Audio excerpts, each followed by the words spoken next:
You're listening to Unhooked. On today's episode, I'm going to be talking about taking ownership of your life and your addiction. This is one of the most important things and sets the foundation for your recovery. So, stay tuned. 1, 2, 3, 4. Hi, I'm Jeremy Lipkowitz, and with over 12 years of meditation experience as a mindfulness trainer and coach for high performers, I've become obsessed with helping people break free from compulsive, unhealthy behaviors and addictions and step into a life of true freedom so that they can finally become their best selves and cultivate deeper and lasting fulfillment.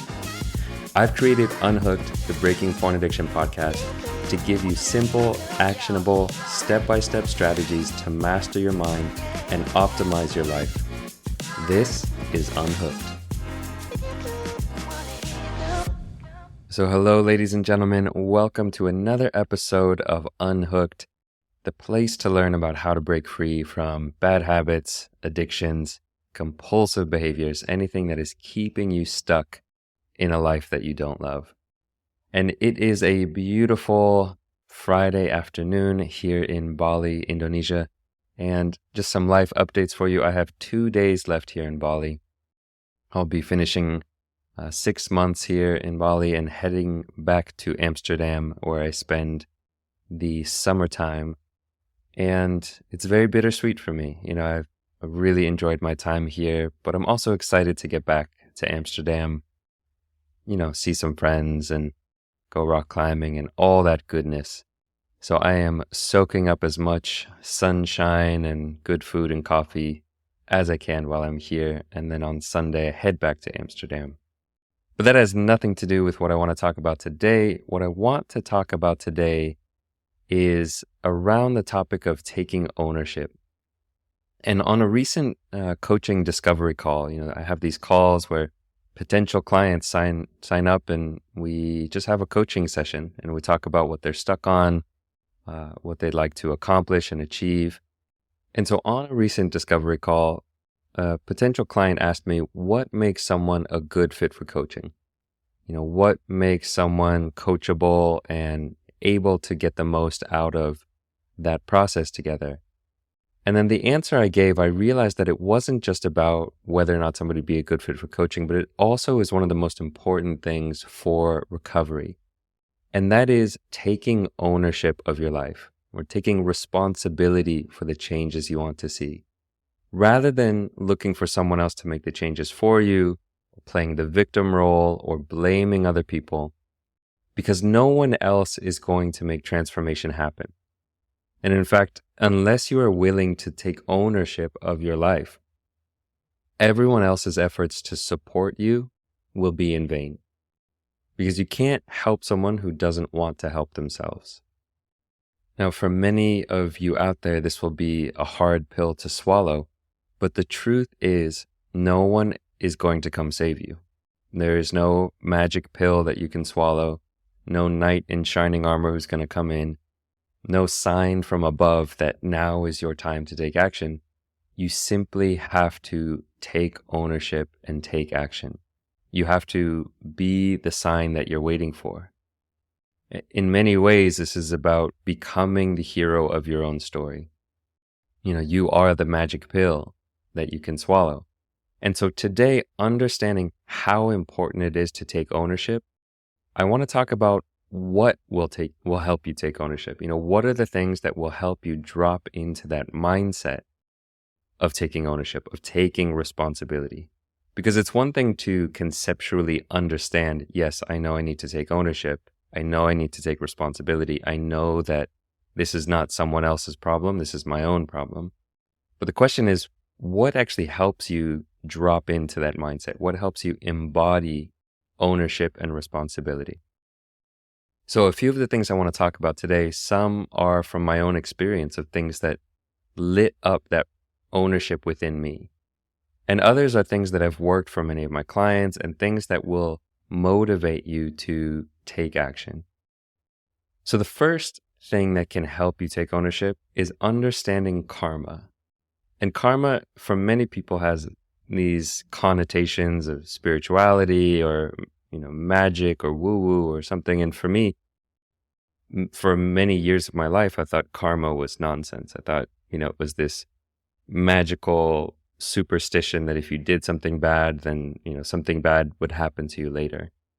But what karma actually is, it's the understanding of the law of cause and effect, that everything you do has consequences, even what you do with your mind. And so we know this now with neuroplasticity, that you are constantly hardwiring pathways in the mind. And this is determined by where you place your attention and what kind of thoughts you are having in your mind. And these thoughts, these intentions, your attention, are strengthening different neural pathways. And what's interesting here is that you are the only person who can change where you place your attention and what you do with your mind.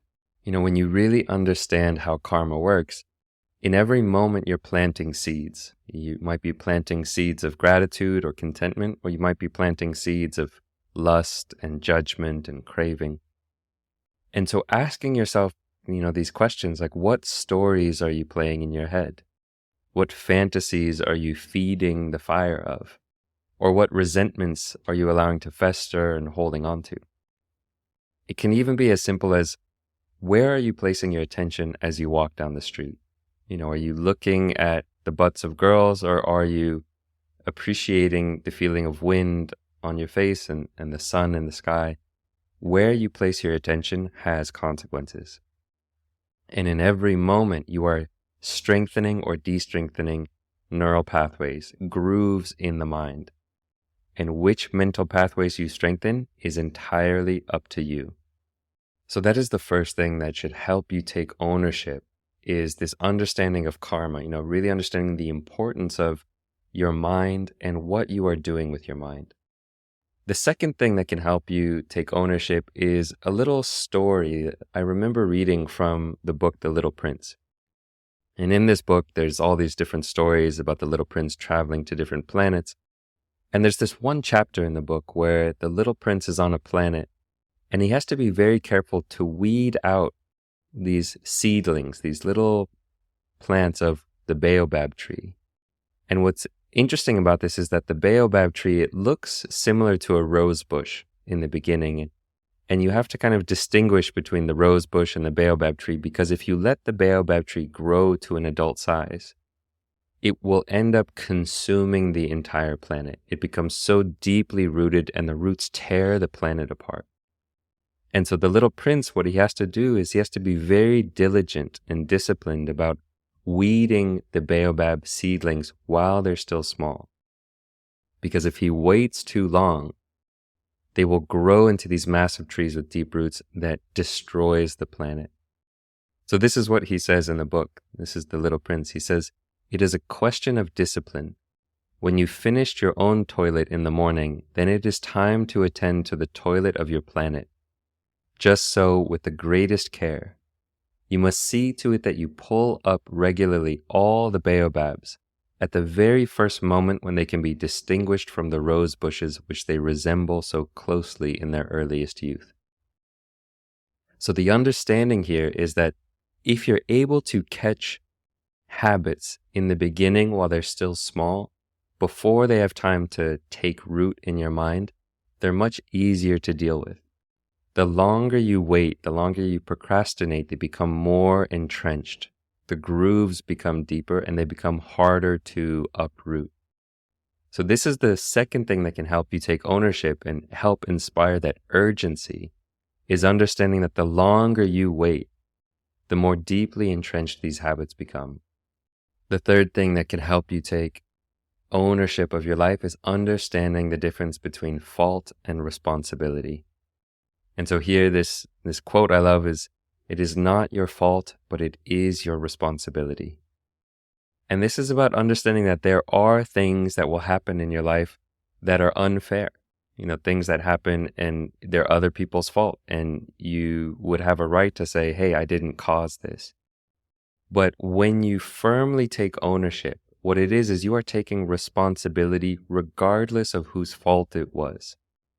You are saying, this might not have been my fault. It might have been the fault of other people or other forces in the world. But the only person who can change this is me. So I am going to take responsibility. If you're walking down the street and you see an abandoned child on the side of the road, it's like it might not be your fault that that child is there.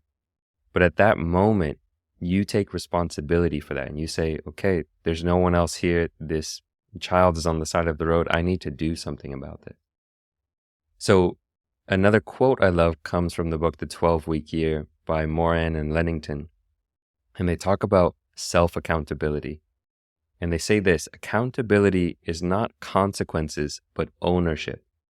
It is a character trait, a life stance, a willingness to own your actions and results, regardless of the circumstances. So it's about really being honest with yourself, first and foremost, and taking ownership, even if it isn't your fault. But having that self-accountability to say, I'm going to take ownership of this. I am going to make this, I'm going to take this on as if it were my fault and take ownership. Now, the fourth and final thing that can help you take ownership is reflecting on the type of man who you want to become and becoming a type of man who takes ownership and doesn't play the victim. So thinking about how you want to show up in the world, how do you want to be seen and perceived by others? What kind of example do you want to set for others? Whether it's if you have kids, what kind of example do you want to set for your kids or for just the people in your life? Now, on the one hand, you can play the victim role, you can blame others, you can make excuses, you can procrastinate, and you can give away your power. And on the other hand, you can take ownership. You can overcome obstacles in your path. You can push through difficulty and adversity, and you can take back your power. So the choice is about how you want to show up in the world. And that is entirely up to you. So in summary here, this is again about taking ownership, and it's about this question: are you ready to take ownership? Are you ready to quit? Do you want it badly enough? Because again, if you don't want to change, it doesn't matter how many supportive people you have in life, how many people care about you and want to help you change. If you don't want to change, nothing else will do the trick for you. No amount of life hacks or app blockers, website blockers, none of this is going to work if fundamentally you are not taking ownership and saying, hey, I've got to make a change here. And some people will live their whole life giving away their power and never fully tapping into what's possible. They will never reach their full potential because they're blaming other people, procrastinating, waiting for a sign from God that is never going to come. So ask yourself right now, are you ready for change? Are you ready to take ownership? Are you ready to do what you need to do to make a change? So that is it for today, a short one here, but just reminding you that taking ownership forms the foundation of your recovery. If you are not owning up to it, if you're not taking responsibility, the foundation is going to crumble and everything will crumble on top of it. So if you are ready for change, and if you want support for that change, if you want support for you taking ownership and getting help with accountability, then check in about my free discovery call coaching sessions. I right now have 3 spots left open in my one-on-one coaching practice. Once those spots are filled, I won't be taking any more coaching clients for at least a few months until another spot opens up. So if you're interested, right now is the time. Go check out the link in my show notes about the free discovery call. And with that, I hope you are all doing well. And the next time you hear from me, I will be back in Amsterdam, back in Europe. And so I look forward to seeing you on the next episode. Take care.